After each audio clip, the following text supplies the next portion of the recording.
Right, I'm hoping this will carry on from the previous YouTube where we discussed the age of the Earth and how all the strata develops in millions of seconds, not millions of years.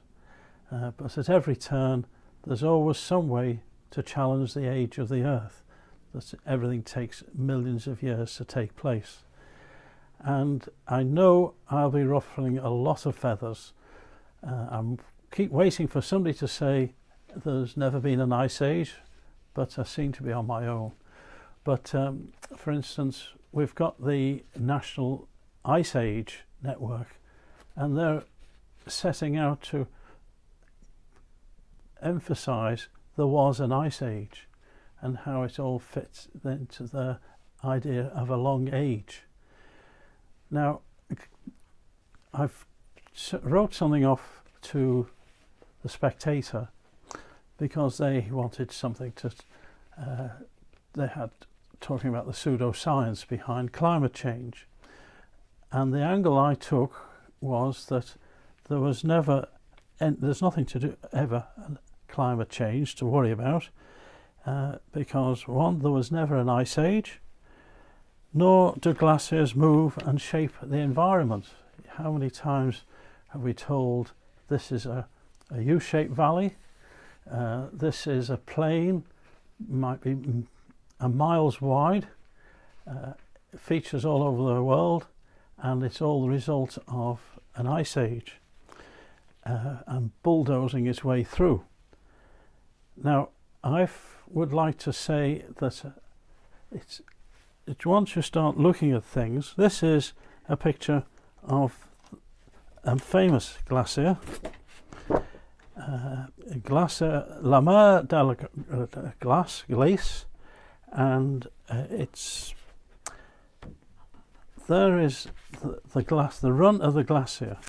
It's more like the flow of a lava flow, where the lava runs between, just like water, it finds its own route.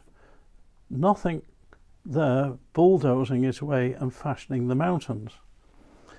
And that is what familiar has this is Greenland. Now Greenland is all ice, frozen coast, a glacier filled body of water in Baffin Bay, more than 700 miles that's long and 900 feet deep. I stick to the UK imperial measurements just to be awkward, but you can see this is an aerial view. There's no view of glaciers trundling down to the sea. It comes once the fresh snow melts, runs down, but freezes overnight, and once it's frozen, it takes a lot more heat to get it liquid again.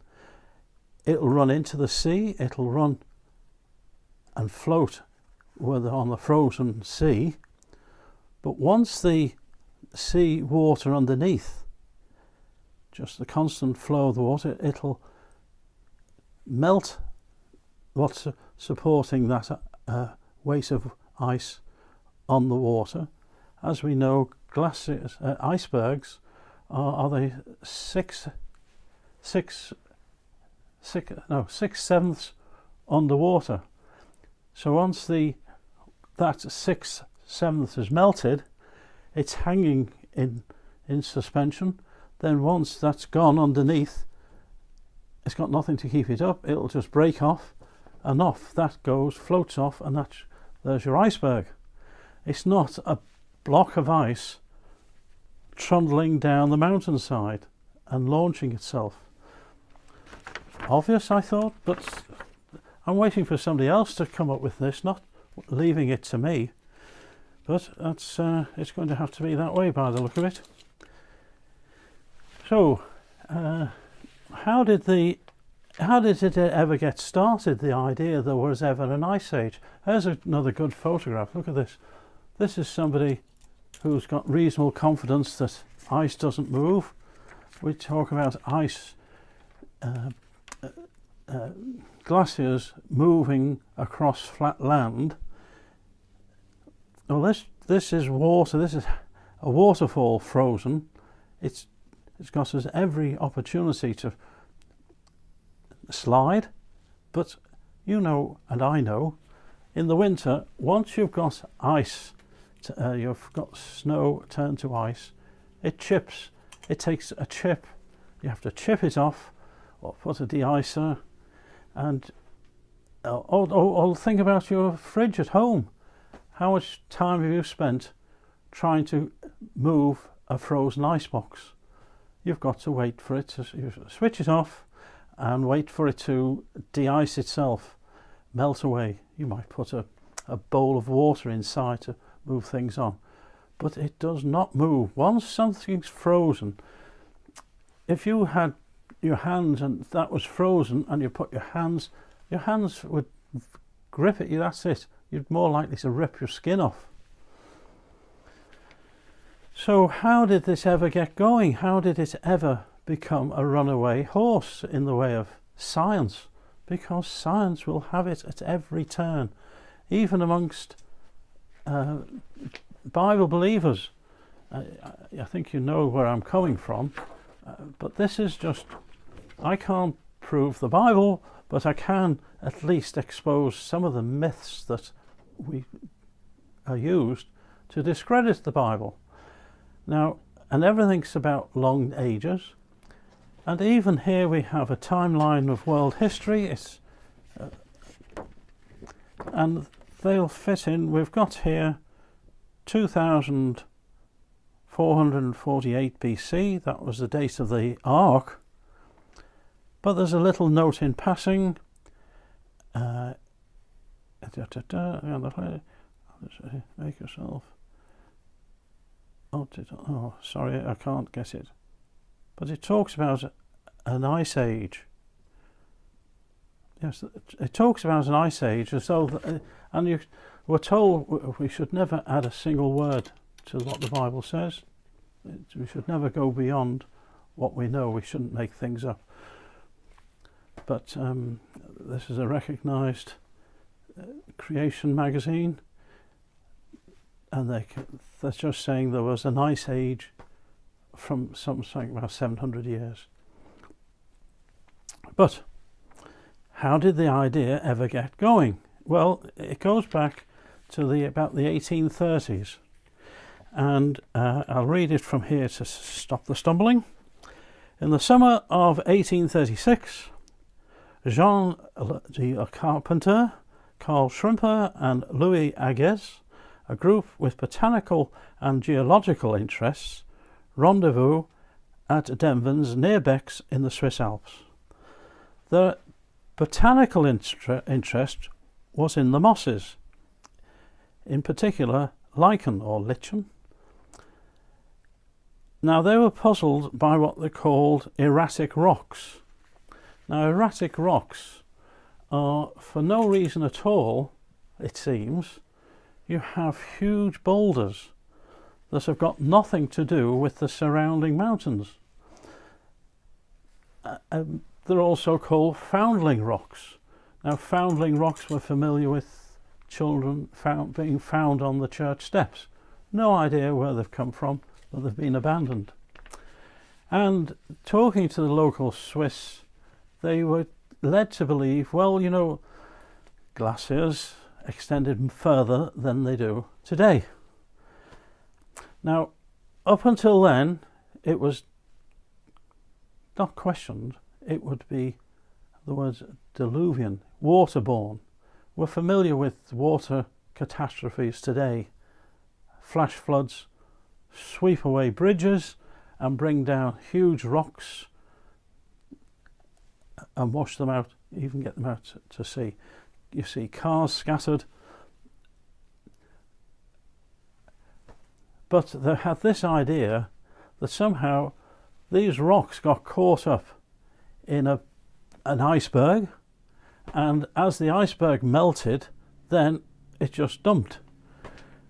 And landed wherever. Well, one, we know, how would it ever get suspended on the top of a glacier? It would be sitting on the floor. Nevertheless,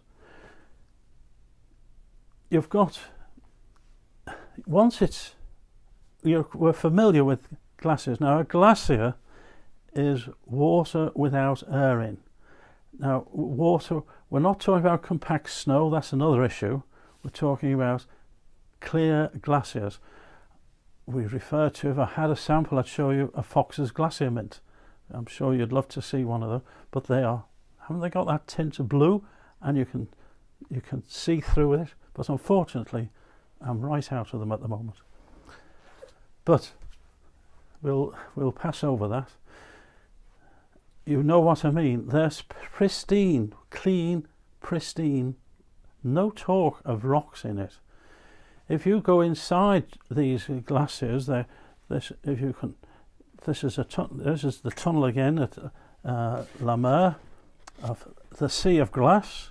Can't forget me trying to be French, but that's a tunnel, and you can go through that tunnel, and it's beautiful. That blue that has that sky. Well, that's just blue anyway. So what have we got? You get, what you do have on the top is lots of dirt on top. In fact, one famous glacier in Patagonia, this happens to be my son looking at it on an adventure, it's called Glacier Grey. It's famous. The grey is the dirt that is in each snowflake, which have we discussed already? Each snowflake is caused, just like a drop of rain, by electrostatic speck of dirt, and the cloud coagulates round it. You've got all those electric impulses, because everything's got either static electric, it's positive, negative. It's a big issue, it's got a lot to do with it. But that grey is that speck of dirt that was in each snowflake. We're familiar, just if I've not made the point before, we know it's going to rain when we see grey clouds. It's got to have that speck of dirt for the dirt to coagulate, just like an oyster. You've got a speck of dirt in an oyster. So these chaps are pick up on this idea about the Swiss folklore, saying that the glaciers extended further, and they bounce the ideas around a bit, and it becomes quite scandalous. The chap, I think he should be, I don't pronounce his name correctly, it's Agaissiz. Now, to start with, he didn't want to know anything about it. He said that's ridiculous. But then he started picking up on the story, and he decided he had some of a standing in the local intelligentsia. They were already a lecturer in the local university, and he volunteered to give a talk. And he forever got it wrong. The people who originally the idea, this Charpentier and Schrimper, had said, no, you've got it wrong, listen, and had to keep correcting him. But they were probably glad that they got their ideas was getting more of an airing.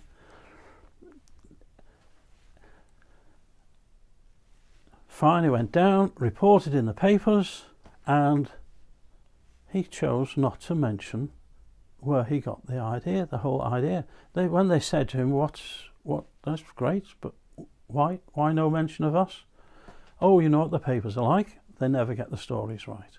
The reporters always claim they've never got time to do the job properly, so they just do the bare minimum.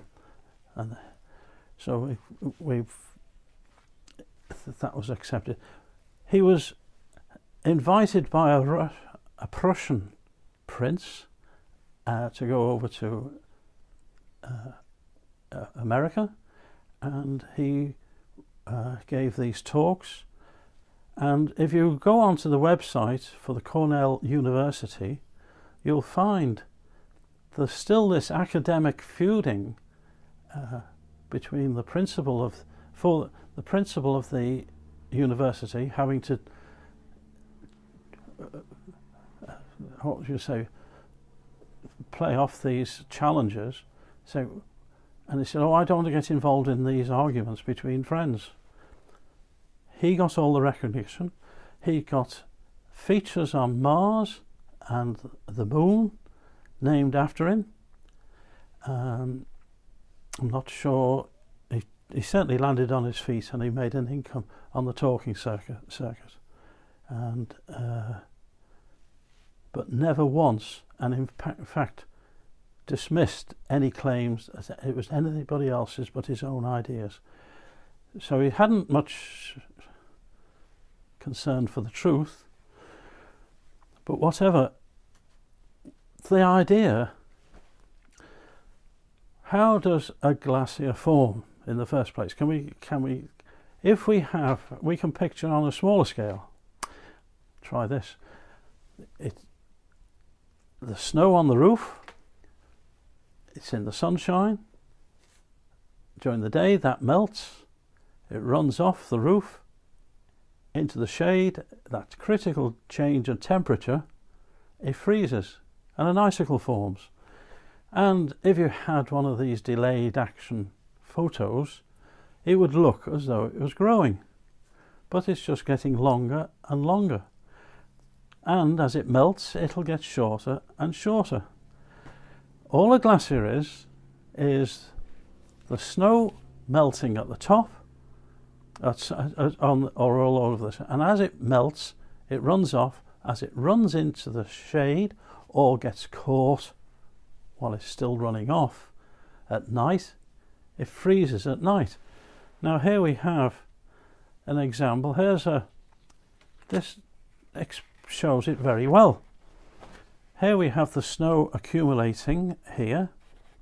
This must be the snow line. It didn't melt here, but once it melts below here, it runs off. And you see all the ripples of water. It's not crumpled ice moving. It's just the rim, and it drains off in rivulets. And you can see it all there. But we've got some idea that all these mountains are formed by glaciers. I hope you, but it sticks with everyone. Here we are. This is something claiming that this was to do when the Channel Tunnel opened. And the headline was "Out of the Ice Age," which we're told formed the gap between England and France. A glacier has come along and bulldozed its way through,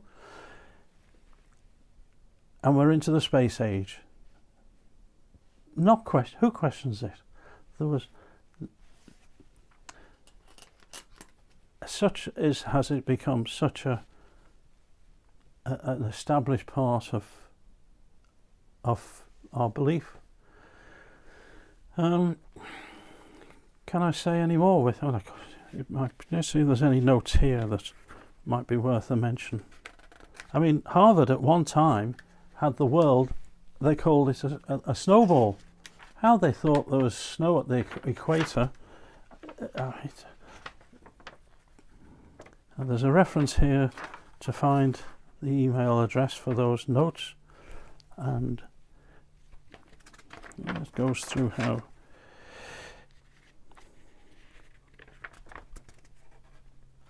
so what do you think? I can only say you could perhaps want to look into these things. Go to Wikipedia, ask them for the origin of the Ice Age. You'll find it there. You'll find this is a bit of my own thinking, but when you go skiing,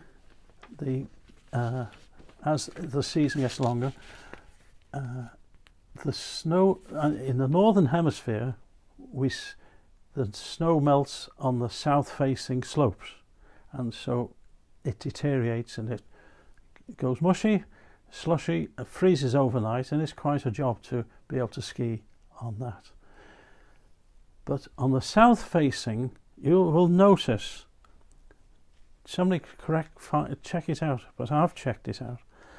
Glaciers are invariably on the north facing, that's in the shade of on the mountainside. That's in the northern hemisphere. In the south, whereas here we have a house and we want to have a south facing garden. You have this. In Australia, you'd want a north facing garden, because that would be in the sunshine. And in the southern hemisphere, all the glaciers will develop because they're the last, they can never really go cold enough to melt away completely. Now, I would like if there's people in Bristol that specialise in glacier studies, perhaps they'd like to check that out. And maybe somebody say, the best I can hope for is, well, I suppose if you put it that way, you've got a point. Now the point being, once again, everybody believes that glaciers have fashioned all these mountains over millions of years. It's got nothing to do with the ice. Again, I'm saying that, well, if you believe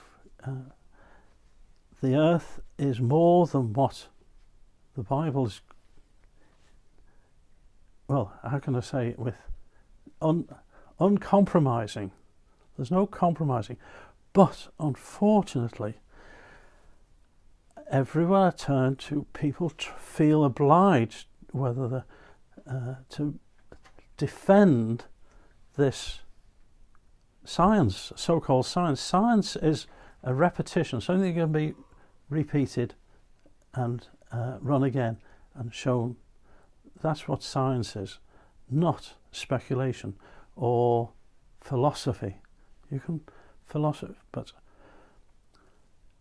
it's, if what you say it again, we all make our decisions on what we believe, and we believe that the Bible is a bit of myths, and it doesn't. Well, there's a big issue. If there is a hell, and I don't see, we could say, well, this is all evident. We've got to be honest and say, if you're honest, you've got to say there's got to be a designer. You can push it to one side. Who that designer is, where he got his intelligence, you can go round in circles. It's got to come from somewhere. It's beyond our understanding, but it's no use saying it doesn't happen. Like saying, well, we don't exist. Unfortunately, you're going to might pinch yourself and say, well, I'm living. It's a miracle. I've been made in the Creator's image, and he wants our company. All he wants to know is us to say thank you, and we've got so much to say thank you for, don't you think? Thanks for listening.